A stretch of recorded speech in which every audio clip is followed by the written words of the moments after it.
ಬೆಂಗಳೂರು ನಿರ್ಮಾತೃ ಶ್ರೀ ನಾಡಪ್ರಭು ಕೆಂಪೇಗೌಡರು. ಕರ್ನಾಟಕದಲ್ಲಿ ಮೊಟ್ಟ ಮೊದಲನೇ ಬಾರಿಗೆ ಶ್ರೀ ನಾಡಪ್ರಭು ಕೆಂಪೇಗೌಡರ ಜಯಂತ್ಯೋತ್ಸವವನ್ನು ಪ್ರಾರಂಭಿಸಿದವರು ಶ್ರೀ ಅಭಿನವ ಕೆಂಪೇಗೌಡ ಡಾಕ್ಟರ್ ಎಚ್.ಎಂ. ಕೃಷ್ಣಮೂರ್ತಿರವರು. ಈ ಸುಂದರವಾದ ಕಾರ್ಯಕ್ರಮದಲ್ಲಿ ಗೋವುಗಳ ಪೂಜೆ ಮಾಡುತ್ತಿರುವುದು, ಗೋಮಾತೆ ಪೂಜೆ ನೋಡಲು ಮನಸ್ಸಿಗೆ ಬಹಳ ಆನಂದ.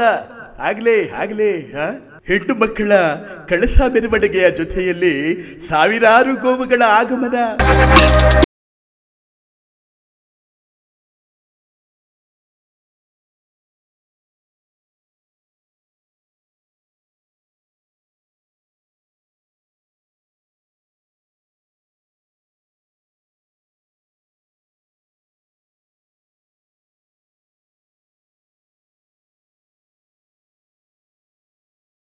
ನಾಡಪ್ರಭು ಕೆಂಪೇಗೌಡರ ಪುತ್ಥಳಿಗೆ ಸ್ವಾಮೀಜಿಗಳ ಹಾಗೂ ಗಣ್ಯರ ಮುಖಾಂತರ ಪುಷ್ಪಾರ್ಚನೆ ಸಲ್ಲಿಸಲಾಯಿತು.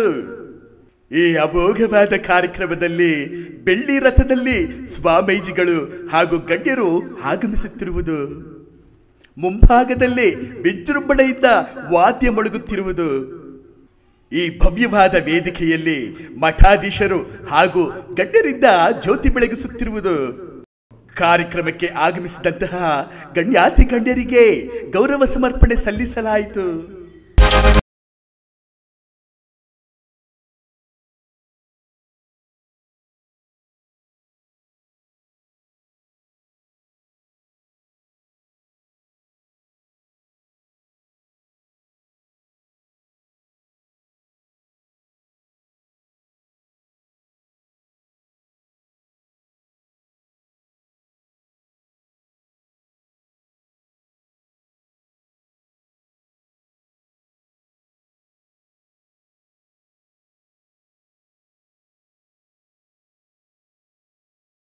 ಸಾಂಸ್ಕೃತಿಕ ಕಾರ್ಯಕ್ರಮವೂ ಸಹ ವಿಜೃಂಭಣೆಯಿಂದ ನಡೆಯಿತು. ಈ ನಗರದ 4 ಎಲ್ಲೆಗಳಲ್ಲೂ 4 ಗೋಪುರವ ಕಟ್ಟಿಸಿದ, ಈ ನಗರದ 4 ಎಲ್ಲೆಗಳಲ್ಲೂ 4 ಗೋಪುರವ ಕಟ್ಟಿಸಿದ ಧೀರ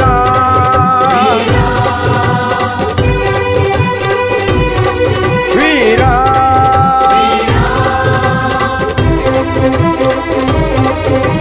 ಕೆಂಪೇಗೌಡರೇ ನಿಮಗೆ ಶರಣು,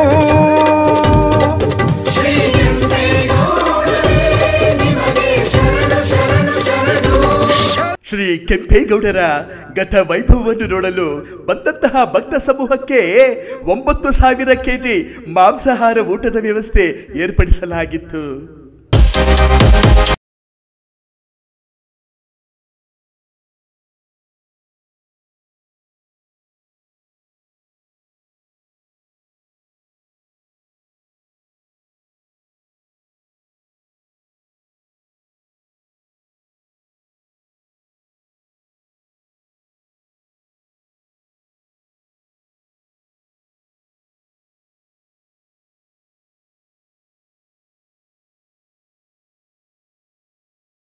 ಸರಿಸುಮಾರು 65,000ಕ್ಕೂ ಅಧಿಕ ಜನರು ಊಟವನ್ನು ಸವಿದರು. ವಿಶೇಷವೇನೆಂದರೆ ಒಂದು ಪಂಕ್ತಿಗೆ 5,000 ಜನರು ಕೂರಲು ಆಸನದ ವ್ಯವಸ್ಥೆ ಕೂಡ ಮಾಡಲಾಗಿತ್ತು. ಬೆಳಗ್ಗೆ 11ರಿಂದ ಸಂಜೆ 7 ತನಕ ನಿರಂತರ ಊಟದ ವ್ಯವಸ್ಥೆ ಏರ್ಪಡಿಸಲಾಗಿತ್ತು. ಇದನ್ನು ನೋಡುವುದಕ್ಕೆ 2 ಕಣ್ಣು ಸಾಲದು. ವೈಭೋಗ. ಈ ಊಟದ ವ್ಯವಸ್ಥೆಯನ್ನು ನೋಡಿದಂತಹ ಶ್ರೀ ಆದಿಚುಂಚನಗಿರಿಯ ಸ್ವಾಮೀಜಿಗಳು, ಶ್ರೀ ಶ್ರೀ ಶ್ರೀ ನಿರ್ಮಾಣಾನಂದ ಸ್ವಾಮೀಜಿಗಳು ಸಂತಸದಿಂದ ವೀಕ್ಷಿಸಿದರು. ಈ ಕಾರ್ಯಕ್ರಮಕ್ಕೆ ಮಠಾಧೀಶರು, ಗಣ್ಯರು, ನಟ ನಟಿಯರು, ರೈತರು, ಗುರು ಹಿರಿಯರು ತಾಯಂದಿರ ಹಾದಿಯಾಗಿ ಮಾಗಡಿ ಹಬ್ಬವನ್ನು ನೋಡಿ ಜಮಾಯಿಸಿದರು, ಆನಂದಿಸಿದರು. ಈ ಕಾರ್ಯಕ್ರಮದ ರೂವಾರಿ ಅಭಿನವ ಕೆಂಪೇಗೌಡ ಡಾಕ್ಟರ್ ಎಚ್.ಎಂ. ಕೃಷ್ಣಮೂರ್ತಿರವರು. ಮಾಗಡಿಯಲ್ಲಿ ಎಂದು ಮರೆಯಲಾಗದ ಕೆಂಪೇಗೌಡರ ಕಾರ್ಯಕ್ರಮ. ನಡೆಯಲಿ ಮುಂದೆ ಸಾಗಲಿ.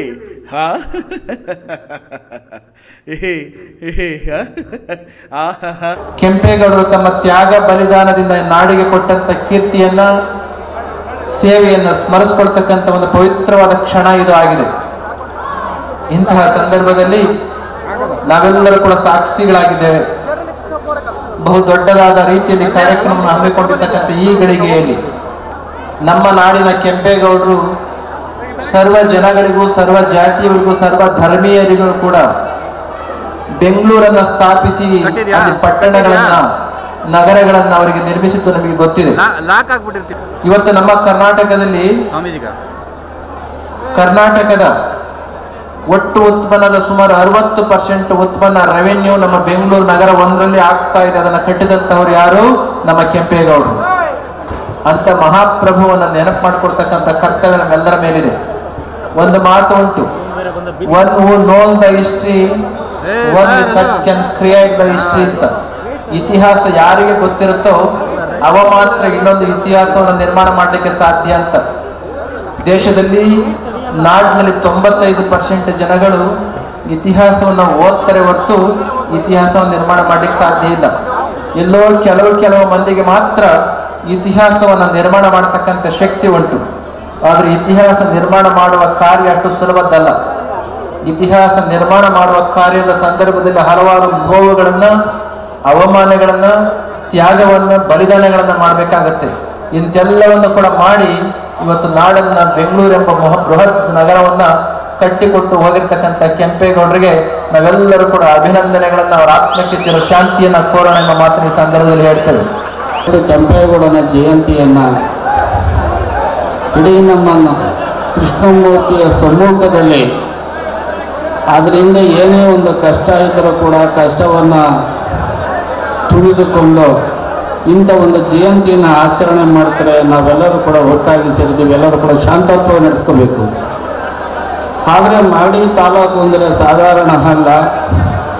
ಇದೇ ತಾಲೂಕಿನಲ್ಲಿ ಹುಟ್ಟಿದಂತಕ್ಕಂಥ ಶ್ರೀ ಶ್ರೀ ಬಾಲಗಂಗಾಧರನಾಥ ಸ್ವಾಮೀಜಿಯವರು ಇಡೀ ರಾಷ್ಟ್ರ ಮಟ್ಟ, ಹೊರರಾಜ್ಯ ಅನೇಕ ಅನ್ನದಾಸೋಹ, ವಿದ್ಯಾದಾಸೋಹ, ಆರೋಗ್ಯ ಕೇಂದ್ರ ಎಲ್ಲಗಳನ್ನು ಕೂಡ ಸ್ಥಾಪನೆ ಮಾಡಿದಂತಕ್ಕಂಥ ನಮ್ಮ ಬಾಲಗಂಗಾಧರ ಸ್ವಾಮೀಜಿಯವರ ಪಾದಕಮಲಗಳಿಗೆ ಅರ್ಪಿಸುತ್ತಾ, ಅದೇ ರೀತಿ ನಡೆದಾಡುವಂತಕ್ಕಂಥ ದೈವ ಸಂಭೂತರಾದಂತಕ್ಕಂಥ ಶ್ರೀ ಶ್ರೀ ಶಿವಕುಮಾರ ಸ್ವಾಮೀಜಿಯವರು ಕೂಡ ಇದೇ ತಾಲೂಕಿನಲ್ಲಿ ಹುಟ್ಟಿದಂತಕ್ಕಂಥ ಒಬ್ಬ ಗಣ್ಯ ಮಹಾನ್ ವ್ಯಕ್ತಿಗಳಲ್ಲಿ ಅವರು ಒಬ್ಬರು.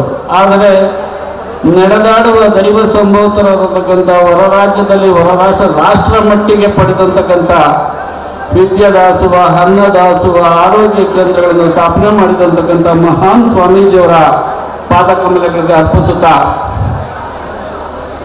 ಈಗ ತಾನೇ ನಮ್ಮ ಆದಿ ಚುಂಚನಗಿರಿಯ ಸ್ವಾಮೀಜಿಯವರು ಹೇಳಿದರು, ಬೆಂಗಳೂರನ್ನು ಸ್ಥಾಪನೆ ಮಾಡಬೇಕಾದ್ರೆ ನಮ್ಮ ಕೆಂಪೇಗೌಡರು ಅನೇಕ, ಬೆಂಗಳೂರು ಒಂದಲ್ಲ, ಅನೇಕ ದೇವಸ್ಥಾನಗಳು, ಕೆರೆ ಮಠಗಳು ಮಾಡಿ ಅಂತ ಅನೇಕ ಕೋಟೆಗಳನ್ನು ಸ್ಥಾಪನೆ ಮಾಡಿದಂತಕ್ಕಂಥ ಕೆಂಪೇಗೌಡರ ಜಯಂತಿಯನ್ನ ನಮ್ಮ ಕೃಷ್ಣಮೂರ್ತಿಯವರ ನೇತೃತ್ವದಲ್ಲಿ ನಡೀತಿದೆ ಅಂದರೆ ನಮ್ಮ ನಿಮ್ಮ ಎಲ್ಲರ ಪುಣ್ಯ, ನಮ್ಮ ನಿಮ್ಮ ಎಲ್ಲರ ಒಂದು ಅಭಯ, ಅವರ ಆಶೀರ್ವಾದಗಳು ನಮ್ಮ ಕೃಷ್ಣಮೂರ್ತಿಯವ್ರಿಗೆ ಇರಬೇಕು ಅಂತ ಹೇಳಿ.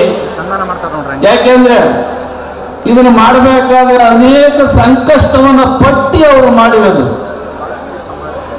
ಇಲ್ಲಿಗೆ 23 ವರ್ಷದಿಂದಲೂ ಕೂಡ ಕಚಿನಾಯಿ ಕೆಂಪೇಗೌಡ ಜಯಂತಿಯನ್ನ ಬಿಡದಂತೆ ನಡೆಸಿ ಬಂದಿರುವಂತಕ್ಕಂಥ ಎರಡನೇ ಮಾತಿಲ್ಲ. ಇವರು ಒಬ್ಬರು ಕೆಂಪೇಗೌಡನದ್ರಲ್ಲಿ ಎರಡನೇ ಮಾತೇ ಇಲ್ಲ. ಯಾಕೆಂದ್ರೆ ತಪ್ಪಳೆ ಹೊಡೆಬಾರ್ದು, ಕೇಳಿಸ್ಕೋಬೇಕು. ಇವತ್ತು ಒಂದು ಅನ್ನದಾಸೋಹ ಆಗ್ಬೋದು, ಇಲ್ಲಿಗೆ ಕರೆದಂತಕ್ಕಂಥ ಆರೋಗ್ಯ ಕೇಂದ್ರ ಆಗಿರಬಹುದು, ಎಲ್ಲದಕ್ಕೂ ಕೂಡ ಸ್ಥಾಪನೆ ಮಾಡಿದಂತಕ್ಕಂಥ ನಮ್ಮ ಕೃಷ್ಣಮೂರ್ತಿ ಅವರು ಇನ್ನು ಮುಂದೆ ಇದನ್ನ ಎಚ್ಚೆತ್ತುಕೊಂಡು ನಡೆಸ್ಕೊಂಡು ಹೋಗಲಿ ಅಂತೇಳಿ ನಾನು ಕಳಕಳಿಯಿಂದ ಕೇಳ್ಕೊಂಡಿದ್ದೀನಿ. ಈ ನನ್ನ ಇಲ್ಲಿನವರೆಗೂ ಮಾತನಾಡಕ್ಕೆ ಅವಕಾಶ ಮಾಡಿಕೊಟ್ಟಂತಕ್ಕಂಥ ಎಲ್ಲ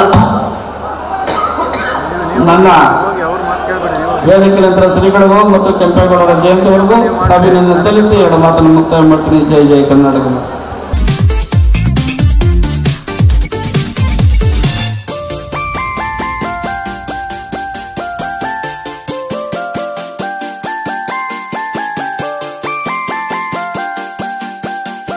ತಾಲೂಕಿನ ಮಹಾಜನತೆಗೆ ನನ್ನ ಪ್ರೀತಿಯ ನಮಸ್ಕಾರಗಳನ್ನ. ಚೆನ್ನಾಗಿದ್ದೀರಾ?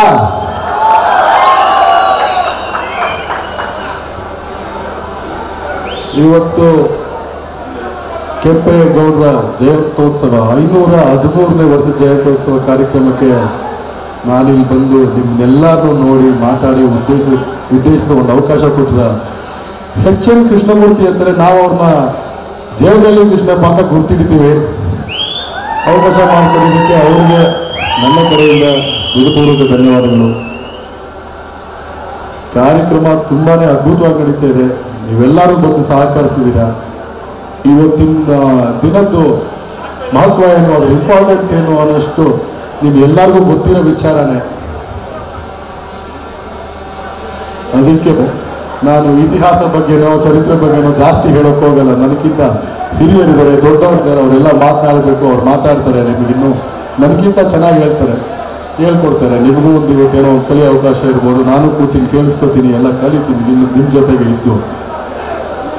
ಹಾಗೆ ತುಂಬ ಪ್ರೀತಿಯಿಂದ ನನ್ನ ಇಲ್ಲಿ ಸ್ವಾಗತ ಮಾಡಿ ನಿಮ್ಮವನಂತ ಅಂದ್ಕೊಂಡು ಮನೆ ಮಗನಾಗಿ ನೋಡಿ ಬಂದ ತಕ್ಷಣ ಒಂದು ಜೋರ ಚಪ್ಪಾಳೆ ಇರಲಿ, ಕೂಗಿದ್ದಿರಲಿ, ಇವೆಲ್ಲ ನೀವು ಮಾಡಿದ್ದು ನನಗೆ ತುಂಬಾ ಸಂತೋಷ. ಯಾಕಂದರೆ ನೀವೇನು ನನಗೆ ಮಾಡ್ತಿದ್ದೀರಾ ಅಂತ ನಾನು ಗೊತ್ತಿಲ್ಲ. ಎಲ್ಲ ನಮ್ಮ ಅಪ್ಪನಿಗೋಸ್ಕರ ಅವ್ರ ಮೇಲೆ ಕೂಡ ಪ್ರೀತಿ ಇವತ್ತು ನಿಮ್ಮಲ್ಲಿ ಶಾಶ್ವತ ಇದೆ, ಕಾಣ್ತಾ ಇದೆ. ಅದಕ್ಕೆ ನಿಮ್ಮೆಲ್ಲರಿಗೂ ನನ್ನ ಕಡೆಯಿಂದ, ಅವ್ರ ಮಗನ ಕಡೆಯಿಂದ ಧನ್ಯವಾದಗಳನ್ನ. ಮತ್ತೊಮ್ಮೆ ಎಲ್ರಿಗೂ ಧನ್ಯವಾದ. ನಮ್ಮ ಎಚ್.ಎಂ. ಕೃಷ್ಣಮೂರ್ತಿ ಅವರಿಗೆ ಹಾಗೂ ಅವ್ರ ಎಂಟೈರ್ ಟೀಮ್ಗೆ, ಅವ್ರ ತಂಡಕ್ಕೆ ತುಂಬ ಚೆನ್ನಾಗಿ ಕಾರ್ಯಕ್ರಮ ಮಾಡಿದ್ದೀರಾ. ಹಾಗೂ ಬಂದಿರೋ ಎಲ್ಲ ನಮ್ಮ ಮಾಗಡಿ ಮಹಾಜನತೆ ತುಂಬ ಪ್ರೀತಿ ಕೊಟ್ಟಿದ್ದೀರಾ. ಮತ್ತೊಮ್ಮೆ ಥ್ಯಾಂಕ್ ಯು, ಧನ್ಯವಾದ. ಕೆಂಪೇಗೌಡರಿಗೆ ಜೈ ಕರ್ನಾಟಕ ಮಾತು, ಜೈ ಹಿಂದ್. ನಮಸ್ಕಾರ, ಥ್ಯಾಂಕ್ ಯು.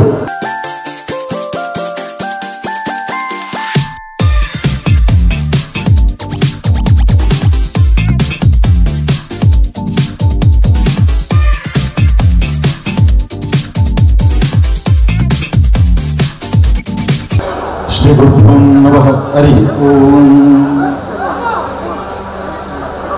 ಶುಕ್ಲಾಂಬರಧರಂ ವಿಷ್ಣುಂ ಶಶಿವರ್ಣಂ ಚತುರ್ಭುಜಂ ಪ್ರಸನ್ನವದನಂ ಧಾಯಿ ಸರ್ವವಿಘ್ನೋಪಶಾಂತಯೇ. ಗುರುಬ್ರಹ್ಮ ಗುರುವಿಷ್ಣು ಗುರುದೇವೋ ಮಹೇಶ್ವರಃ. ಗುರು ಸಾಕ್ಷಾತ್ ಪರಬ್ರಹ್ಮ ತಸ್ಮೈ ಶ್ರೀ ಗುರುವೇ ನಮಃ. ಕಾಲಭೈರವೇಶ್ವರನ್ನ ಪ್ರಾರ್ಥನೆ ಮಾಡ್ತಾ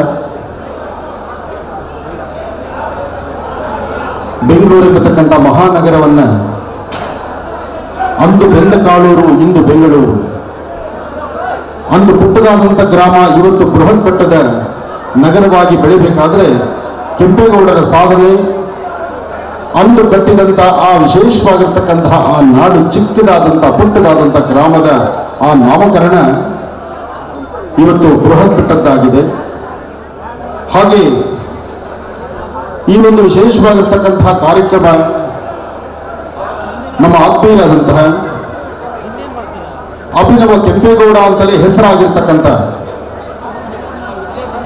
ಎಚ್.ಎಂ. ಕೃಷ್ಣಮೂರ್ತಿರವರು ಬಹಳ ಅಚ್ಚುಕಟ್ಟಾಗಿ ಮಾಗಡಿ ಎಂಬತಕ್ಕಂಥ ಈ ಕೋಟೆನಲ್ಲಿ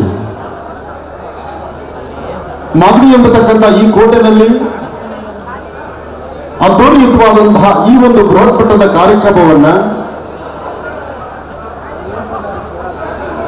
ಕಾರ್ಯಕ್ರಮದ ಆಯೋಜನೆ, ಕಾರ್ಯಕ್ರಮವನ್ನು ನಡೆಸಿ ಸಾಕಷ್ಟು ಜನ ಯತಿಗಳನ್ನು,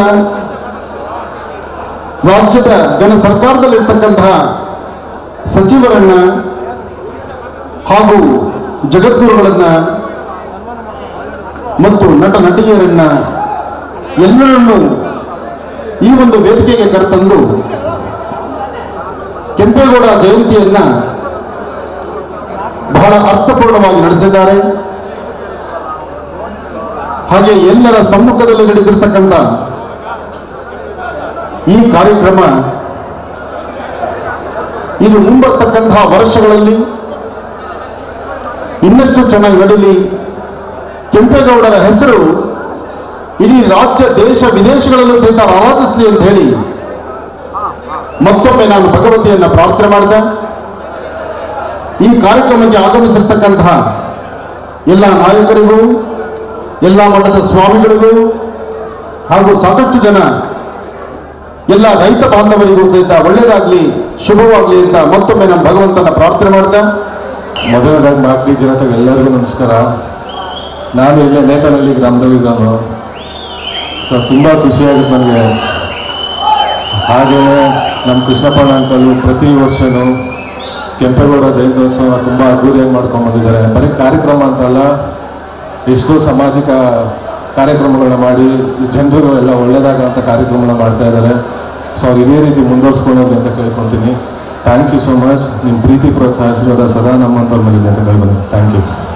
ಎಲ್ಲರಿಗೂ ನಮಸ್ಕಾರ. 513ನೇ ಕೆಂಪೇಗೌಡರ ಜಯಂತ್ಯೋತ್ಸವದ ಶುಭಾಶಯಗಳು. ಎಲ್ಲ ದೊಡ್ಡವ್ರಿಗೂ ಎಚ್.ಎಂ. ಕೃಷ್ಣಮೂರ್ತಿ ಸರ್ ಅವರು ಈ ಥರ ಕಾರ್ಯಕ್ರಮ ಮಾಡ್ತಿರೋದು ತುಂಬ ಖುಷಿ ಆಯಿತು. ನಾನು ಈಗ 2ನೇ ಸಲ ಬರ್ತಾ ಇರೋದು. ಹೀಗೆ ಎಲ್ಲ ಮುಂದುವರಿಸಲಿ, ಒಳ್ಳೆ ಕಾರ್ಯಕ್ರಮಗಳನ್ನ ಮಾಡಲಿ, ಅವ್ರಿಗೆ ಆಶೀರ್ವಾದ ಕೊಡಲಿ ದೇವರು ಅಂತ ನಾನು ಕೇಳ್ಕೊತೀನಿ. ಜೈ ಹಿಂದ್. ಎಲ್ರಿಗೂ ನಮಸ್ಕಾರ. ನಮಸ್ತಪ್ಪ. ಭಾಳನೇ ಖುಷಿ ಆಯಿತು. ಮೊದಲನೇದಾಗಿ ಈ ನಾನೊಂದು ವೇದಿಕೆ ಮೇಲೆ ಬರೋಕ್ಕೆ ಕಾರಣ ನನ್ನ ತಂದೆಯಾದ ಟೈಗರ್ ಪ್ರಭಾಕರ್ ಅವ್ರ ಕಾರಣ. ಇವತ್ತು ನಾವು ಎಲ್ಲಿದ್ದೀವಿ ಅಂದರೆ ಅವರಿಂದನೇ ನನ್ನ ತಂದೆ ತಾಯಿ ಆಶೀರ್ವಾದ. ಹಾಗೂ ಇವತ್ತು ನನಗೆ ಅಣ್ಣನಾದ ಕೃಷ್ಣಮೂರ್ತಿ ಅಣ್ಣರವರು ಇವತ್ತು ಒಂದು ಸಲ ಬಂದು ಕರೆದ್ರು, ಒಂದು ಫೋನ್ ಮಾಡಿದ್ರೆ ಸಾಕಣ ಬರ್ತೀನಿ ನಾನು ಅಂತೀನಿ. ಯಾಕಂದರೆ ಅವ್ರ ಮೇಲೆ ಅಷ್ಟೊಂದು ಗೌರವ ನನಗೆ. ಇದು ಸತತವಾಗಿ 3ನೇ ವರ್ಷ ನಾನು ಬರ್ತಿರೋದು. ಇಷ್ಟು ವರ್ಷ ಅವ್ರನ್ನ ನಡೆಸ್ಕೊಂಡ್ಬರ್ತಿರೋದು ತುಂಬಾ ಖುಷಿ ಆಗ್ತಿದೆ. 513ನೇ ಜಯಂತ್ಯೋತ್ಸವ ಕಾರ್ಯಕ್ರಮಕ್ಕೆ ನನಗೆ ಆಹ್ವಾನ ನೀಡಿದ್ದಕ್ಕೆ ಹೃತ್ಪೂರ್ವಕ ಧನ್ಯವಾದಗಳನ್ನ.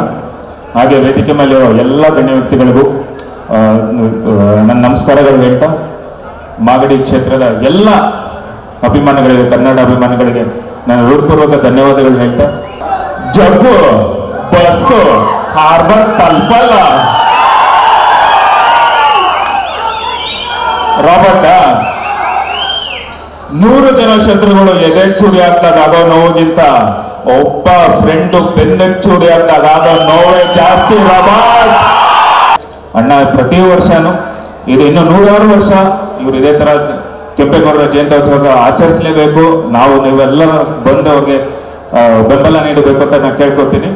ಜೈ ಕರ್ನಾಟಕ. ಧನ್ಯವಾದಗಳು.